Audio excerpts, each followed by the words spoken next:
మీరు నిజంగా ఏం చదివారో చెప్పరా? MSc maths. క్యాష్ లో ఏమో పీజీ అన్నారు. నేను చదువు బై చాయిస్ ఆపేసాను ఇంటర్మీడియట్ లో. ఇంకొక ఇంటర్వ్యూలో ఏమో ఏరోనాటికల్ ఇంజనీరింగ్ అన్నారు. ఎలక్ట్రానిక్స్ డిప్లొమా చేయడానికి ప్రయత్నం చేశాను. తర్వాత కంప్యూటర్ సైన్స్ డిప్లొమా చేశాను. డీబీఎస్ 3+ చేశాను. కొంత ఆటో క్యాడ్ నేర్చుకున్నాను.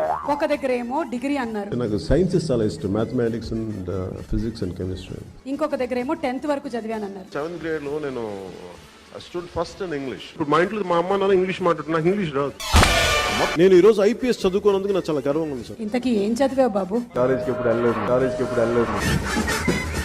అనుదీప్ చాలా తెలివైన కామెడీ డైరెక్టర్ కాబట్టి జాతి రత్నాలు పార్ట్ 2 ఎట్లయినా ఉన్నది కాబట్టి మరి దాంట్లోకి ఇట్లా ఆయన చదువులతోని ఆయన టైమింగ్ తోటి పోటీ పడుతున్న పవన్ కళ్యాణ్కి ఇట్లా హీరోగా పెట్టుకుంటాడా, లేకపోతే అంటే అనుదీప్ ఈ అంటే ఎవ్వరికైనా ఇచ్చి పడేస్తాడు అటువంటిది గీ పవనో లెక్కన అని నవీన్ పొలిశెట్టినే కంటిన్యూ చేస్తాడో చూడాలి. కానీ నిజంగా జాతి రత్నాలు పార్ట్ 2లో పవన్ కళ్యాణ్కి ఇట్లా హీరోగా పెడితే పాపం నవీన్ పొలిశెట్టి మస్తు బాధపడతాడు కావచ్చు. కానీ సినిమా మాత్రం పార్ట్ 1 కంటే పార్ట్ 2 సూపర్ డూపర్ హిట్ అయినా